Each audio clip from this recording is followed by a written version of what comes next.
All right, so we've got Ritzy, also known as James Bevins from eFuse here. He is the creative director for eFuse. Go ahead and introduce yourself if you would. Appreciate it, Rex. So yeah, I mean, already got a little bit of the intro there. James or Ritzy is kind of my gamer alias name, but I'm currently the creative director at eFuse. I kind of do a lot on the marketing side, from creative to socials to just building out marketing campaigns. And yeah, I've been in esports for like 4 years now, working for eFuse for almost two, but I'm 23 and just recently graduated college and working full time at a great job, so I can't complain. That's awesome, man. So I just want to say, first of all, y'all are effing killing it. I mean, straight up, I don't even know what else to say, about your team. You guys are really hitting it on all cylinders right now. Um, so I just want to go into like your background really quick. What were you doing before you were at eFuse? So before eFuse, I was in college at the time at Ohio State, just trying to really get any esports job that I can. I've been passionate about the gaming industry for a while now, even since like high school. I started my own gaming organization a while ago. Of course, I had no money and was young, so couldn't really run a gaming organization well, but I did my best. Got a couple of early sponsors, but definitely never made anything of that. So then I started to, as I was in college, get some kind of more real experience with really anyone that I could. I joined our esports club team at Ohio State at the time as they the title was social media chair, but really I just helped to run some of our social accounts at Ohio State for the esports club. And then after that, I actually got my first kind of more legit job. It was to be a student gaming ambassador for CSL, or the Collegiate Star League. And that was, let's see, I think 3 years ago now. And did that on contract for I think 6 months. And it was kind of at the end of that, I actually just got a random LinkedIn message from MJB, the current boss at eFuse. And that's how I first got the foot in the door at eFuse. So kind of just getting jobs where I could. I was a pizza delivery driver as my main source of income throughout college, and even at the end of high school, I did that for a while. But the whole focus was just to somehow, some way, get my foot in the door in any esports opportunity that I could. That's cool. That's cool. Yeah, and that's I'll be honest, man. I'm kind of in that particular seat like that you were in then. That's where I'm at now. I'm just literally just trying to get my foot in the door. And when I found eFuse, I was like, this is too cool. And I saw especially seeing the event moderator thing, I was all over it. Because I'm literally just I don't want to do my day job for the rest of my life. You know what I mean? Want to Hmm. work in an industry that feeds my soul. If it so to speak.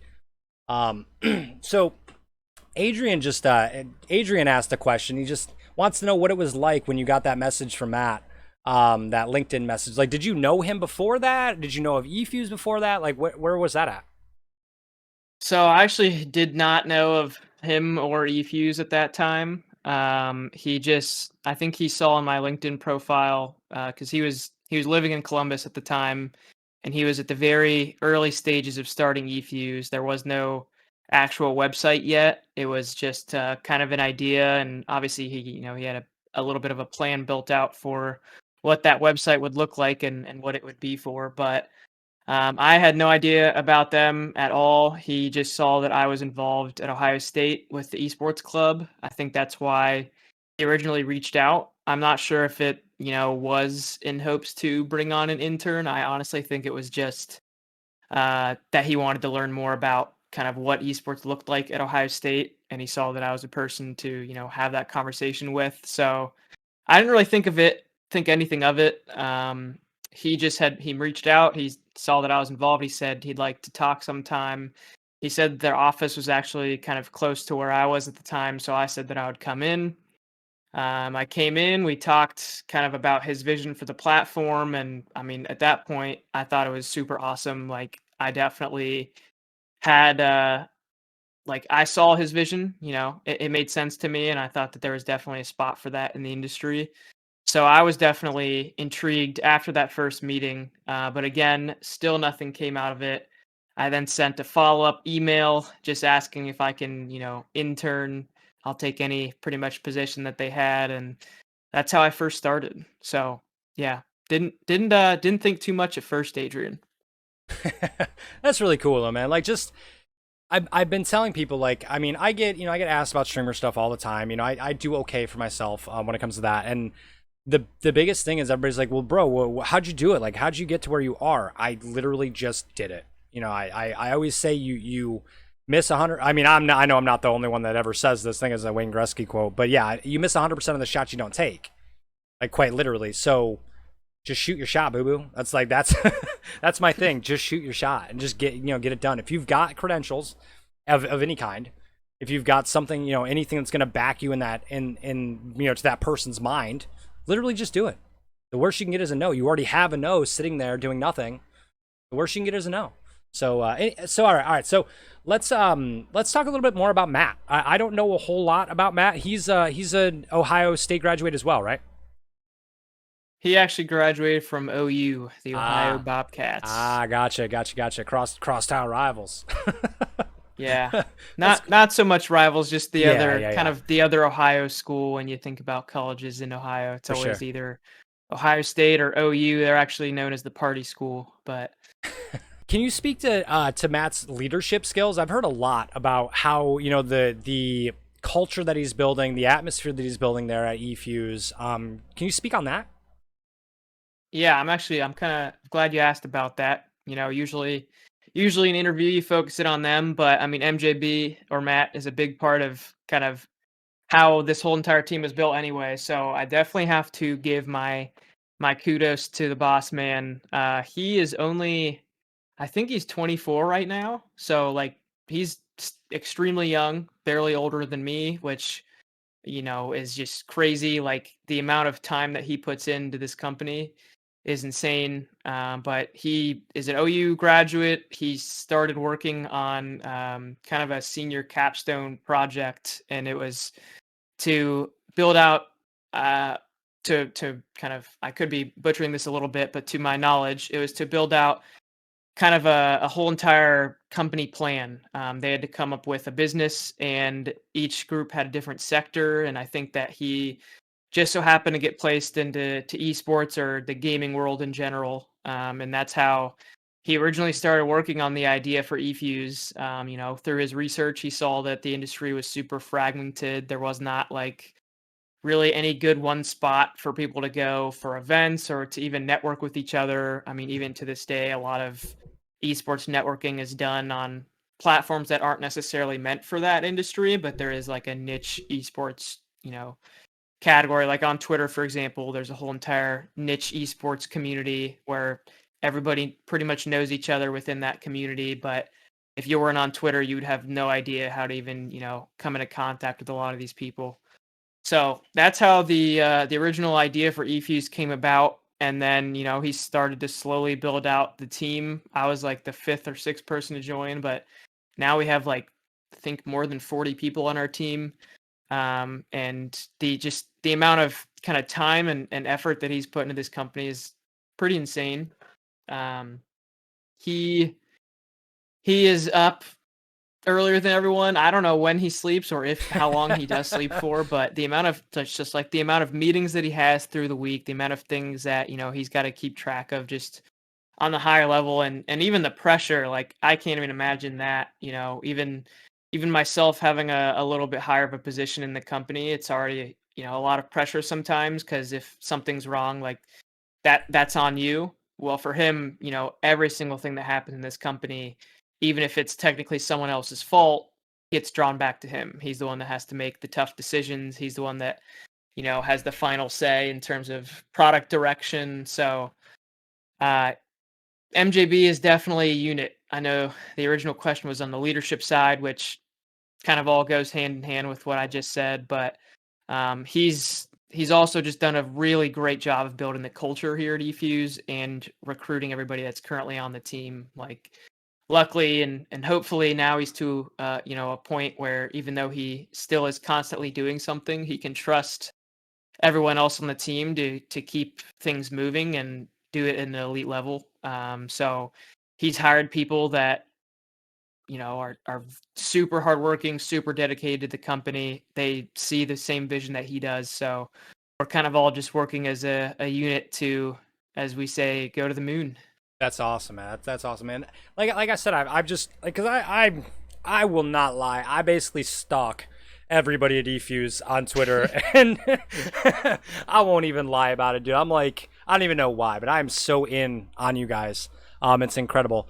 Um, speaking to the vision that when he first contacted you and you went there and had that sit down meeting with him at first, how close to that vision that he explained to you are we at right now? Like, are we just about there? Are we exceeding that vision? Like, where are we? That's another great question.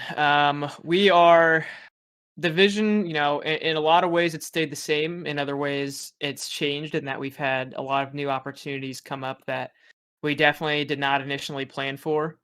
So as far as the eFuse platform, the original goal was we wanted to build this website and this app that connected gamers to each other and opportunities in the industry, whether it's jobs or team openings, becoming a professional player, getting into a tournament, getting a internship for your favorite organization, like stuff like that. That's something that was a part of the vision from the very beginning. A lot of the stuff that you'll see on the app on efuse.gg, like those are things that we wanted from the beginning. We wanted esports news, we wanted good content, we wanted a bunch of different job opportunities to be able to connect people that want to work in this industry too.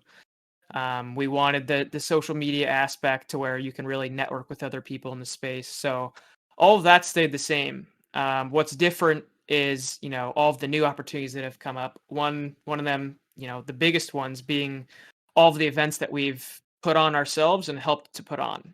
That was definitely not any original plan, but we just I'm not sure how it started, but we started to get involved in the event space, possibly even back to Keem Park, which was Warzone Wednesday, which is almost over a year ago now at this point.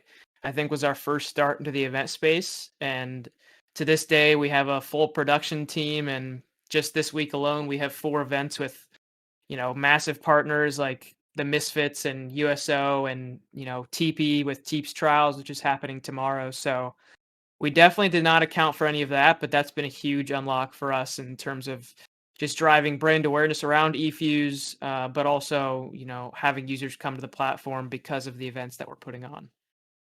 Wow, yeah, absolutely, man. I tell you, like the event stuff. I didn't. It's not that I didn't see it coming. It was just when I started really, following a little bit more closely and realizing the people that you guys were working with and the influences that were, the let me rephrase that, the marketing that you're basically doing just by being a part of these events with these, like Misfits, like last night's event. They have 750,000 followers on Twitter. Like they're a big organization that is doing big things and has been like they're one of the original like big organizations if I remember correctly when esports really kind of started to hit the fan. And just to get the opportunity to play or to work with them is outstanding. And again, knowing that eFuse is such a young company as it is, it's absolutely incredible. I mean, I did hear, the huge investment that was made, was it almost a year ago, I think now. I'm sure that's helped exponentially.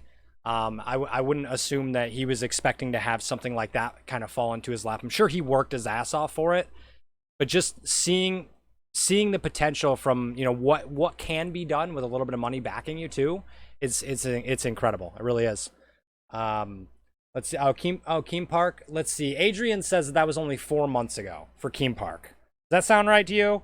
That does not sound right. That was Adrian, you got to go back and do your research. That was definitely more than 4 months ago. He's probably just trolling you. He says he's fond of doing that. That's definitely true. I would read his messages with a grain of salt for Right, sure. right. Yeah. He comes in and trolls me every once in a while. He's usually pretty civil though. I'll give him that much. I'll give him that much. Not in my chat. All right, so let's talk about you a little bit more.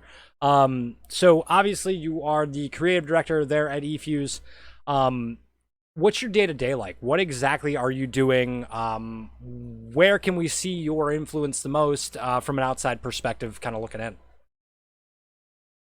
Yeah, so kind of kind of hard to answer at the moment because I'm transitioning a little bit out of some of the previous responsibilities that I had and into some new ones, which also is coming with a title change, which isn't public yet, but just so creative director for now. That's what we'll go with. But as far as my day to day, it's kind of shifting a little bit away from managing the creatives as we brought on Owen, who is our art director now, and he's kind of taking over that responsibility and more into kind of strategic thinking and really looking 3 months, 6 months ahead and basically deciding on what we're doing from a marketing standpoint, which obviously that can be broken down into a lot. But, kind of from this day moving forward, the plan is for me to really be able to look forward and build marketing campaigns and social campaigns around upcoming announcements, product launches, events, stuff like that. That way we're,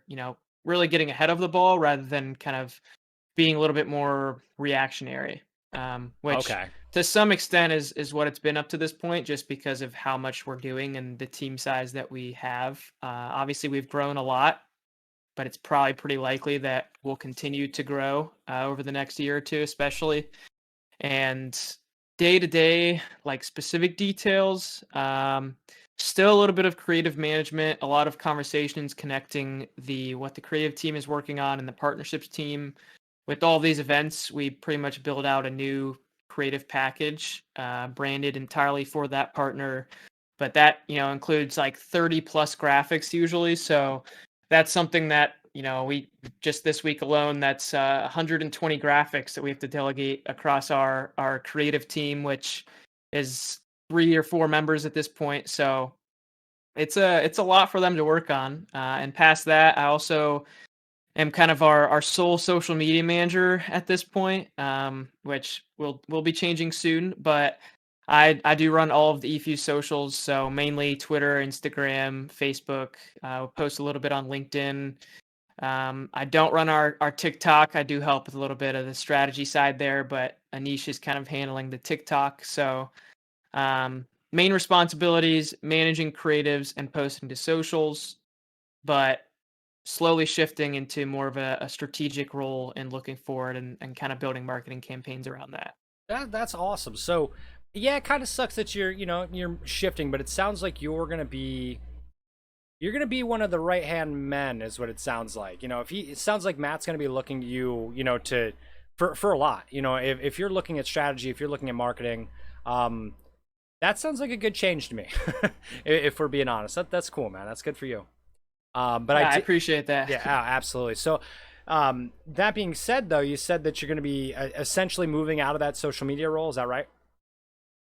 So not entirely moving out of the social media role, but more just having someone come on to be able to help me with that. Okay. Okay. Um, I mean, even from my standpoint, there's a lot of things that I'd like to be able to do on our socials and post more. Like I'm the only person that's posting right now, so I'm not posting as much as we could be, and especially in the evenings and on weekends and during events. So bringing on someone who will be able to help me with that, will be able to kind of step back and put more thought and more execution into our social strategy. Because I mean, socials have been a great unlock for us. You know, we didn't necessarily know that we were going to be able to grow our socials this easily when we established the original eFuse platform, but Twitter kind of was the first place that we connected with the esports industry in general in terms of announcing eFuse to the gaming world. And the initial launch, we did a lot of initial pushes through our Twitter and Instagram. So there's a lot more to do there. I'll just be heading into a little bit more of a strategic role on the social side, and we'll be having someone who can help with executing, scheduling posts, and really spreading that across our different channels, as well as looking into adding more channels on top of what we're doing. Okay. Yeah. Yeah. So I totally get that. Like I've been I just took on a role with a small organization called Aspyre Entertainment. I run the eFuse organization there for them. So, dude, I totally get it when you're the only one posting. Managing my, my personal brand, managing the organization brand, and being able to make sure that I've got everything scheduled and make sure that I've got enough posts going up every single day. It's tough. Definitely being that sole provider is definitely rough. So I get that, needing that second person. Now I don't want to get too far ahead of myself, but y'all gonna be reactivating that intern opportunity on the site anytime soon? I would love to be able to answer that confidently, and definitely, definitely, the first time it went up was not the most ideal situation with how it panned out, but um, very likely, you probably won't see it anytime soon. Gotcha, Is gotcha. my honest answer, Understandable, but understandable. it's it's definitely a possibility. We're working through some things on the back end with someone that we might be bringing on, so everything should be going good. But if we do run into any issues, then at that point we can expect another opportunity because I definitely need a right hand social man. Okay, fair enough, fair enough. Now I'm just gonna bring you in on some information. So when that post went live, right? When I saw that, I think the very day that it dropped, I sat here on stream for almost 2 hours writing up all my fucking responses. Pardon my language. I'm like, I'm so I'm sorry. like, I'm gonna get this. I'm gonna do the best. I'm gonna be the best. Oh man, sorry. Yeah, I was No, I sit- mean it was not an ideal situation to launch that and then kind of pull it back. That was not how we planned for things to go, but I mean even in the time that it was up, like I was looking at some of the applicants and the responses, and obviously I saw yours in there as well, but there was, you and a lot of other good candidates as well. So Oh, I know I'm we know that sure. there's people interested. We just kind of got to figure it out on our own end, to be honest. Yeah, absolutely. And again, when you're in a growing stage like this, you got to make sure that every move is the right move. On as dedicated as you can be to it, and when you make a move, you have to be able to roll with it, and hopefully, it is exactly what you needed. You know what I mean? That's interesting. I just want to say thank you again for coming on, man. It's really cool to kind of get to meet you a little bit and understand a little bit about how you work and everything. Um, Geez, I actually don't really have a whole lot of other questions. Is there any questions in chat? Anybody? Now I do need to tell you this though. Adrian, when he said 4 months, he was talking about the investment apparently, not not Oh. the Keem Park thing. He says, tell him that I said that, or oh no, where was it? Also get the correction in because my credibility is ruined. All right, he saved himself. That sounds more true. Yeah, we've Right. gone through two investment rounds. The first one was pretty close to when we originally launched the platform, which I think was 1.4 million. Mhm. And then our latest investment round, which included some of the athletes like OBJ and Zeke, that was 6 million, I Oh want to my say. God. So the article that I read had those names attached to it, but had the 1.4 million attached to it. I didn't read anything about no 6 mil. That's incredible. Absolutely Yeah, incredible. maybe you only saw the initial funding round. We did have another round earlier in this year Oh, that okay. we announced. But yeah, it's been going good. I'm just excited to see where we are continuing to head. Like if we could just copy and paste our finished vision of what the platform could be right now, then I would have full faith that we're going straight to the moon.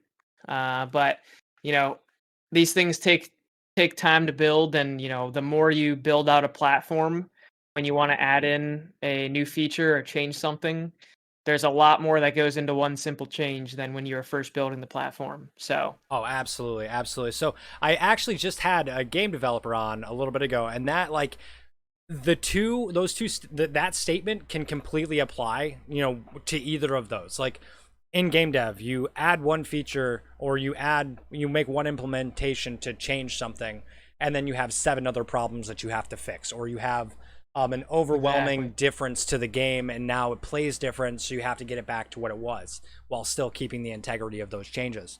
Um, Yeah, that's interesting. So I do have one last question in closing. Kind of going off what you just said a moment ago. If you could, okay, what's the last piece of the puzzle here? Like, what is it going to take for you guys to get where you want to be? Like, what's that last piece?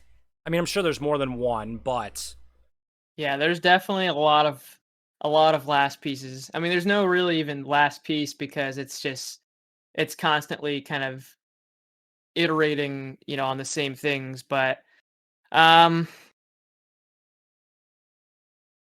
I mean, we have a lot in store. It's just things that we're working to finalize, deals that we're working to finalize, and then obviously eventually we'll be announcing those. So there's a lot of exciting things that are already in store. We just kind of got to get to the final point on those, and I can't speak too much on what those items are, but hopefully here in the next few months and especially over the next year, you guys will see some big and pretty crazy announcements come from the EFU side of things. I mean, as far as the platform, we want to continue to build a platform that's just it continue to make it easier and easier for people to connect with each other. We already have a lot of things that we're working on to do that. We want to continue to add opportunities for people. So, if someone wants to play a Fortnite tournament, we want them to be able to come to eFuse and they're gonna have plenty. We don't want just the sole eFuse events that come up to be the only ones that people can play in because we know that those usually are most of the time catered towards the bigger influencers and the bigger players. We want anyone to be able to find opportunities. Pipeline, we didn't really talk too much about that, but that's kind of one of the more recent launches from eFuse. And I think that pipeline has a lot of promise in it and kind of being the high school similar to the ESPN, I think top 150 is what their class is, but similar to that, we want to be like the number one recruiting place that colleges will go to recruit players to their esports teams. That's only going to continue to become more of a thing as the years go on. I would not be surprised, not sure when we get there, but I would not be surprised if 5 to 10 years from now we're seeing it be a pretty common thing for players to get full ride scholarships to colleges just to compete in esports. And I think as time goes on, we're also going to see just a better path in general from high school to college to professional gaming. Obviously, it's not traditional sports. Like, you don't have to play college to go to the pro level. Right now, that's not really a pathway that exists. Like, no pro teams are looking at the colleges right now. But I think that's something that can happen in the future. So, pipeline's going to be another big one. A lot of partnerships coming up that'll really help us in terms of what we can offer from a portfolio standpoint on eFuse to the jobs and tournaments that are offered on the platform to even the content that we're putting out on the news portal and just keeping that relevant for everyone.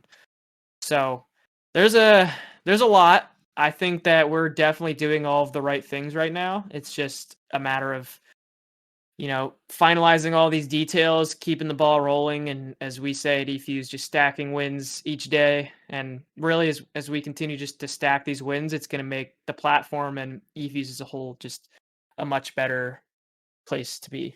absolutely, yeah.